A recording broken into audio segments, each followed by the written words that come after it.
السلام علیکم ناظرین، افطار ٹرانسمیشن لے کر ہم حاضر ہیں۔ میرا نام ہے نورین شیخ۔ میں ہوں طالب محسن۔ ہمیں دین ملا حضور پاک سے، وہ کنکلوڈڈ ہے ہمارے پاس قرآن میں، حدیث میں، حضور کے اسوہ کے حوالے سے اور سنت میں۔ بہت دفعہ ایسے ہوتا ہے کہ ہم کبھی کوئی چیز بیچ میں جمع کر دیتے ہیں اور کبھی کوئی چیز بیچ میں سے نکال دیتے ہیں، اور چونکہ دائرہ کم و بیش وہی رہتا ہے تو ہمیں اس بات کی سمجھ نہیں آتی کہ آیا یہ اس دائرے میں ہے بھی کہ نہیں۔ کئی دفعہ خود ہی فیصلے کرنے لگ جاتے ہیں، کئی دفعہ ایسے لوگوں کے پاس چلے جاتے ہیں پوچھنے کے لیے کہ جن کو خود بھی معلوم نہیں ہوتا۔ اس حوالے سے ہم آج بات کریں گے کہ آیا یہ کیا ہے جس کو ہم کئی دفعہ سمجھ بھی نہیں پاتے اور سمجھتے ہیں کہ یہ ہی شریعت ہے اور یہ ہی دین ہے اور یہی اللہ پاک کا ہمیں حکم ہے۔ جی طالب صاحب۔ تو اصل میں مسئلہ یہ ہے کہ بات جہاں سے آپ نے شروع کی ہے وہیں سے اس مسئلے کو ہم سمجھ سکتے ہیں کہ اس کی قباحت کیا ہے، اس میں برائی کیا ہے، اس میں بڑھانا گھٹانا دین میں آخر کیا جگہ رکھتا ہے، کمی بیشی کی کیا حیثیت ہے، کیا نوعیت ہے، آیا اس میں کوئی گنجائش ہے بھی کہ نہیں شریعت کے حوالے سے؟ شریعت کے حوالے سے کتنی گنجائش بنتی ہے اور کس نوعیت کی گنجائش ہے، یا گنجائش سرے سے ہے ہی نہیں۔ تو پہلی بات تو یہ ہے کہ ہمارا دین مکمل ہے، بنیادی نقطہ یہ ہے۔ پھر یہ کہ دین دینے کا حق سوائے پیغمبر کے کسی اور ذات کو نہیں، اور ہمارے پاس اسپیسیفیکیشن موجود ہے کہ حضور پاک نے کہا کہ آج تمہارا دین مکمل ہو گیا۔ یہ قرآن مجید میں یہ آیت موجود ہے۔ اچھا، قرآن مجید میں ایک اور بات کو واضح کیا گیا۔ قرآن مجید یہ کہتا ہے کہ اللہ کے علاوہ کسی اور سے دین لیا ہی نہیں جا سکتا۔ اچھا، اللہ تعالیٰ نے کیا کیا ہے؟ اللہ تعالیٰ نے دین دینے کے لیے پیغمبر بھیجے ہیں۔ اب پیغمبر جو ہیں وہ نبی صلی اللہ علیہ وسلم ہے، آخری پیغمبر۔ آخری پیغمبر ہونے کا نتیجہ کیا نکلتا ہے کہ اب دین جو ہے ہر اعتبار سے مکمل ہے اور اس میں کسی کمی بیشی کی کوئی ضرورت نہیں ہے۔ حضور کے جانے کے بعد جو کچھ وہ ہمیں دے گئے، جو کچھ جس کو فائنل کر گئے، وہ اب رہتی دنیا تک وہی ہمارے لیے خدا کا دین ہے، اسی پر ہم نے عمل کرنا ہے۔ اب پرابلم یہ پیدا ہوتا ہے کہ بہت ساری چیزیں جو ہیں وہ ہمیں نظر آتا ہے کہ یہ تو نیکی کا کام ہے، یہ خیر کا کام ہے، ہمیں کرنا چاہیے، اس میں کیا حرج ہے اور اس میں گناہ کیوں ہوگا؟ نبی صلی اللہ علیہ وسلم نے یہ بات فرمائی کہ ہر نئی چیز جو دین میں ڈالی جائے گی وہ گمراہی ہے، اور ہر گمراہی، اس طرح کی ہر گمراہی آگ میں پڑے گی۔ آپ یہاں دین شریعت کو کہہ رہے ہیں؟ شریعت کو کہہ رہا ہوں۔ جو دین نبی صلی اللہ علیہ وسلم نے دیا ہے اس میں کوئی نئی چیز ایڈ نہیں کی جا سکتی۔ اب ہوتا یہ ہے کہ ہم بعض اوقات کلچرل جو چیزیں ہیں، جو تبدیلیاں آ رہی ہیں، یا ہمارے بڑے کر رہے ہیں، یا ہمارے بڑے کر رہے ہیں، اس میں ہم یہ سمجھتے ہیں کہ یہ تو ہم نے پیچھے سے لیا، یا کہیں پہ ہم اوپن مائنڈڈ ہونے کی کوشش کرتے ہیں۔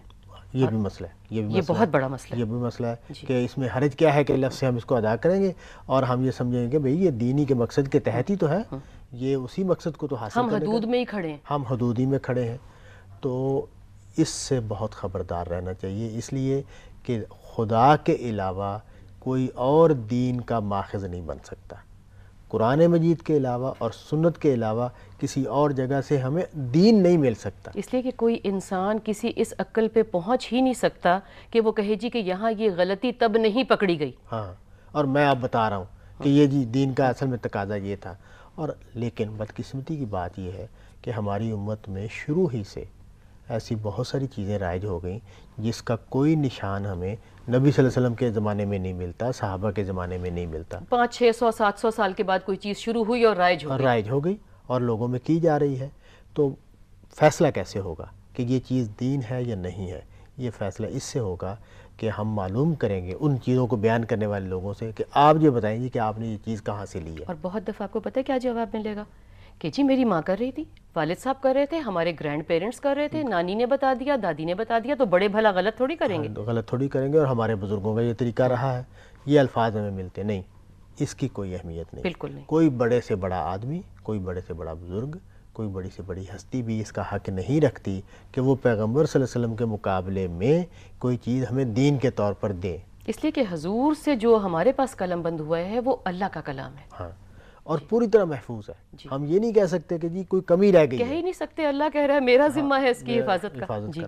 تو وہ قرآن مجید بھی کی صورت میں ہی محفوظ ہے, وہ نبی صلی اللہ علیہ وسلم کے اسوہ کی حیثیت سے ہی محفوظ ہے, نبی صلی اللہ علیہ وسلم سنت کی حیثیت سے محفوظ ہے. نبی صلی اللہ علیہ وسلم کے ارشادات جو تھے آپ نے مختلف, اس پر بھی سمت نے بڑا کام کر کے اس کو بھی لکھ دیا, درج کر دیا, اور اس سے بھی ہمیں بہت زیادہ روشنی ملتی ہے. تو یہ ساری چیزیں ہمارے سامنے ہیں. اچھا, پیغمبر صلی اللہ علیہ وسلم وہ ہستی ہے کہ جو ہسٹری کی روشنی میں کھڑی ہے. بالکل. یعنی آپ کی زندگی کے ہر مرحلے کو, ہر دور کو ہم آسانی سے جان سکتے ہیں.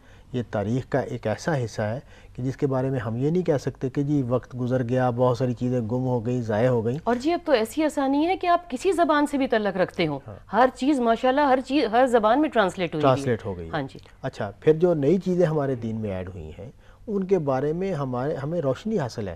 ہمیں پتہ ہے کہ یہ کس صدی میں فلاں چیز رائج ہوئی, یہ کس زمانے میں کون شخص تھا جس نے یہ پھیلایا.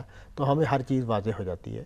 بنیادی بات کیا ہے کہ دین کا کوئی بھی عمل جس کو اب دین قرار دے رہے ہیں, اب یہ کہہ رہے ہیں کہ یہ ہمارا دین ہے, مطلب اس پہ پوچھ گچھ ہوگی, اس پہ پوچھ گچھ ہوگی, اور یہ ہمارے دین کا حصہ ہے. اس کے ساتھ ہمارا دین مکمل ہوتا ہے. اور اس کو اگر ہم نہیں اختیار کریں گے تو ہم دین کی ایک چیز کو چھوڑ دیں گے, یعنی کہ ہمیں سزا ملے گی, ہم سزا ملے گی یا گناہ ہوگا. تو یہ سارا عمل جس چیز کے ساتھ بھی ہم کر رہے ہیں اس کا حضور سے قطعی طور پر ثابت ہونا ضروری ہے. یعنی ہم یہ یقین کے ساتھ کھڑے ہوں کہ یہ حضور صلی اللہ علیہ وسلم نے جاری کیا ہے دین کے طور پر, یہ قرآن مجید میں بیان ہو گیا ہے دین کے طور پر, ہم اس پر اس لیے عمل کر رہے ہیں.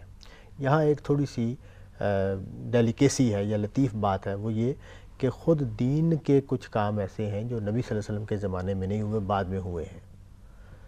ان کی حیثیت کے مثال کے طور پر نبی صلی اللہ علیہ وسلم کے زمانے میں کوئی مدرسہ نہیں بنایا گیا, بعد میں ہمارے علماء نے مدرسے بنائے ہیں. یا جنگ میں نبی صلی اللہ علیہ وسلم کے ہاں تلوار اور تیر استعمال ہوتا تھا, نیزہ استعمال ہوتا تھا, اب زمانہ بدل گیا اور اس کی جگہ تلوار کی جگہ اب بندوق آ گئی, اب توپ آ گئی, اب کیا اس کا نام ہے, ٹینک آ گیا. اور اس طرح طالب صاحب مدرسے کے حوالے سے میں بات کروں کہ تب یہی کانسیپٹ تھا نا کہ مسجد میں بیٹھ کے گفتگو کرتے تھے, مسجد ہی مدرسہ تھا. آج تو ہم نے مسجد کو اذان آئی, نماز پڑھی, گھروں میں غائب ہو گئے, اس کا اور کوئی سگنیفیکنس ہی نہیں ہے. تو تب مدرسے کی اس لیے ضرورت نہیں پڑی, ایک تو لاکھوں کی تعداد میں انسان نہیں تھے, کم سے لوگ تھے, وہیں بیٹھتے تھے, وہیں کانگریگیشن ہوتی تھی, وہیں سارا کچھ ہوتا تھا. تو مسجد جو تھی وہ ہی مدرسہ تھی, وہ اس کا رول ادا کر رہی تھی مسجد اس زمانے میں, کہ جو تربیت کا نظام ہے یا تعلیم کا جو نظام ہے وہ ایک سادہ شکل میں, سوال جواب بھی وہیں ہو رہے ہیں, مسئلے بھی وہیں طے ہو رہے ہیں. تو یہ اصل میں جیسے مسجدیں ہیں, تو مسجد میں نبی صلی اللہ علیہ وسلم کا مسجد اور طریقے سے بنی ہوئی تھی, کھجور کی اس کے اوپر ٹہنیاں بڑی ہوئی تھی اور اس کے پتے ڈالے ہوئے تھے. اب ہم مختلف ہم نے طریقے, زمانے کی تو ریکوائرمنٹ اصل میں جو تمدن کے ساتھ متعلق چیزیں ہیں وہ یہاں زیر بحث نہیں ہیں. جو انسانی ترقی کی متعلق چیزیں ہیں وہ زیر بحث نہیں, یعنی کہ لباس ہے, کھانا پینا ہے, بیٹھنے اٹھنے کے طریقے ہیں, تعلیم کے طریقے بدل گئے ہیں, زبان ہے آپ کی. تو وہ یہ دین کے موضوعات نہیں ہیں, ہم بات کر رہے ہیں دین کی, کہ جہاں دین زیر بحث ہے, جہاں ہم یہ کہتے ہیں کہ یہ حضور صلی اللہ علیہ وسلم نے بطور دین جاری کیا ہے. اس لیے کہ اس پہ کوئی پکڑ نہیں ہے, سیمنٹ کا گھر بنائیں کہ ککھوں کا گھر بنائیں, ہاں اس پہ کوئی گرفت نہیں ہے. یا آپ نے تعلیم دینے کے لیے بلیک بورڈ استعمال کیا, کہ وائٹ بورڈ استعمال کیا, کہ کمرہ بنایا ہے کہ آپ درخت کے نیچے بیٹھ کے تعلیم دے رہے ہیں, یا استاد جو ہے وہ کھڑا ہو کے پڑھا رہا ہے یا بیٹھ کے پڑھا رہا ہے, اور یا پھل کھا رہے ہیں یا سبزیاں کھا رہے ہیں. یہ چیزیں دین, یہ اپنی جگہ پر ایک مباحات کا دائرہ ہے, یہ زیر بحث نہیں ہے. ہم بات کر رہے ہیں کہ جہاں ہم یہ کہتے ہیں کہ اس کام کا ثواب ہے اور اس کو نہیں کریں گے تو گناہ ہوگا. بالکل. دیکھیں ثواب کے کام بہت سارے ہو سکتے ہیں, جب ہم اس کے ساتھ دونوں جملے بولیں گے کہ یہ ثواب کا کام ہے اور نہیں کریں گے تو پکڑ ہوگی, گناہ ہوگا, تو یہ وہ چیز ہے جو دین بنانا ہے کسی چیز کو. ٹھیک ہے. اور اس کے مثلا ہم گھر بناتے ہیں تو ہم کھلا گھر بناتے ہیں, صاف ستھرا صفائی کرتے ہیں, تو یہ بہت ساری چیزیں جو خیر کے کام ہیں, اچھے کام ہیں. تو یہاں ہم دین زیر بحث نہیں لا رہے, یہ انسان کا اخلاق زیر بحث ہے, انسان کے رسم رواج, اس کا کلچر, یہ چیزیں زیر بحث ہیں. یہاں بھی خیر کے بہت سارے کام ہوتے ہیں جن کو اللہ کے ہاں پسندیدہ نظر سے دیکھا جائے گا, لیکن جب ہم دین بناتے ہیں تو یہ ایک بالکل اور عمل ہے. اور اس میں ہمیں خبردار رہنا ہے کہ ہم نے کوئی بات ایسی بطور دین پیش نہیں کرنی جس کو نبی صلی اللہ علیہ وسلم سے نسبت حاصل نہیں ہے. طالب صاحب, کانورسیشن کا سلسلہ بھی جاری ہے, مگر یہاں وقت ہوا ہے ایک بریک کا. ناظرین ملتے ہیں